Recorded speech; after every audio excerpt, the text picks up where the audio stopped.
enfin, informer son entourage pour parler de sa maladie. Bien entendu, tous ces objectifs ne correspondaient pas à tous les patients. On piochait en fonction des besoins. Donc, quelques résultats. Alors, je ne peux pas vous présenter les résultats des 120 patients parce qu'on vient de finir le suivi des 120. Donc, je vous présente le suivi des 60 premiers, 30 et 30. Donc, le critère principal, c'était la qualité de vie. Et cette qualité de vie, on l'a évaluée par le PDQ-39, qui est une échelle spécifique de qualité de vie dans la maladie de Parkinson. Plus, et donc, ce que je vous présente, c'est le delta, avant 12 mois. Donc, plus c'est positif, plus c'est rose, plus c'est positif, plus ça va vers le haut, vers la tête qui fait la tête, vers le bonhomme qui fait la tête, moins c'est bon, moins l'évolution est bonne.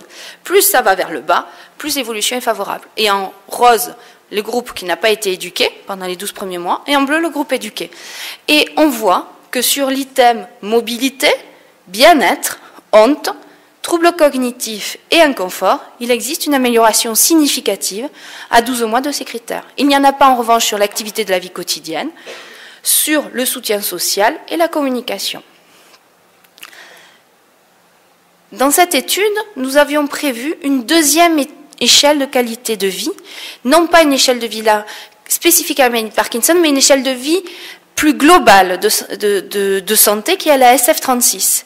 Il est beaucoup plus difficile de la faire bouger puisqu'elle est moins spécifique. Mais il existe, là encore, une évolution des modifications des scores favorables, significatifs en ce qui concerne la douleur, la vitalité, le fonctionnement social et le rôle émotionnel. Là, l'échelle varie dans le sens inverse de l'UPDRS. Et la santé mentale. Cette échelle, dans la maladie de Parkinson, elle est très difficile à faire bouger. Donc, l'UPDRS, donc depuis tout à l'heure vous entendez parler de l'UPDRS, donc cet UPDRS il a 4 parties. L'UPDRS 1, l'état mental, on voit qu'il bouge, là encore dans le groupe éduqué de façon significative. L'UPDRS 2, les activités de la vie quotidienne, s'améliorent de façon significative à 1 an. L'UPDRS 3, qui est l'état moteur, s'améliore également de façon significative. Et l'UPDRS 4, qui signe les fluctuations et les blocages, leur intensité et leur durée, là encore s'améliore de façon significative et bien entendu le PDRS total s'améliore de façon significative. La dépression ne s'améliore pas, mais par contre l'anxiété s'améliore de façon significative. Je ne vous présente pas les résultats médico-économiques car vous l'avez compris, on fait intervenir la CPAM. Et pour faire intervenir la CPAM, il faut le faire sur les 120 parce que sur les 60 premiers, c'était trop compliqué. Mais il faudra que, bien entendu, on puisse confirmer les résultats que je vous ai présentés sur les 60 premiers, sur les 120, sur la totalité de la cohorte, et que les résultats médico-économiques ne montrent pas que nous avons coûté plus cher, que nous avons coûté au moins aussi cher, voire moins cher. Bien entendu, on a un groupe contrôle, ce qui est intéressant, mais il n'y a pas d'aveugle. En revanche, moi, ce qui me semble important de signaler, c'est que au cours des 2 années qui viennent de passer, les patients qui ont été éduqués ont été, alors c'est très subjectif, mais transformés.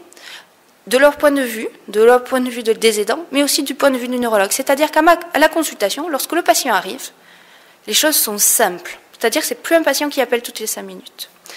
C'est plus un patient qui arrive complètement stressé à l'idée que la consultation, il va pas savoir s'il a le temps de tout dire, s'il va dire les bonnes choses, s'il va être informatif pour nous permettre d'adapter au mieux le traitement.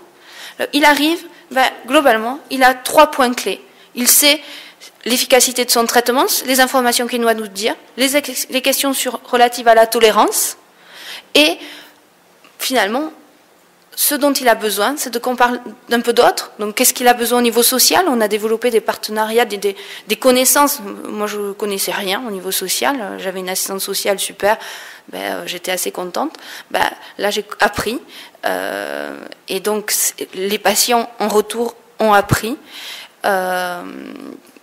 Et donc, nous espérons que dans l'avenir, nous aurons les moyens de poursuivre cette prise en charge, parce que bien entendu ça coûte des sous, donc notre financement arrive à terme l'année prochaine, et on espère que les résultats de cette étude nous permettront de poursuivre la prise en charge. Alors juste pour finir, puisqu'il me reste 20 secondes. Voici l'équipe. Alors l'infirmière responsable, c'est Signana Arcari, la kiné Christine Mouhara, bon, notre cadre, 2 médecins, et toutes les infirmières du service qui nous ont aidés à faire les questionnaires et recueillir les informations relatives aux patients et en prendre en charge les patients au début. Voilà.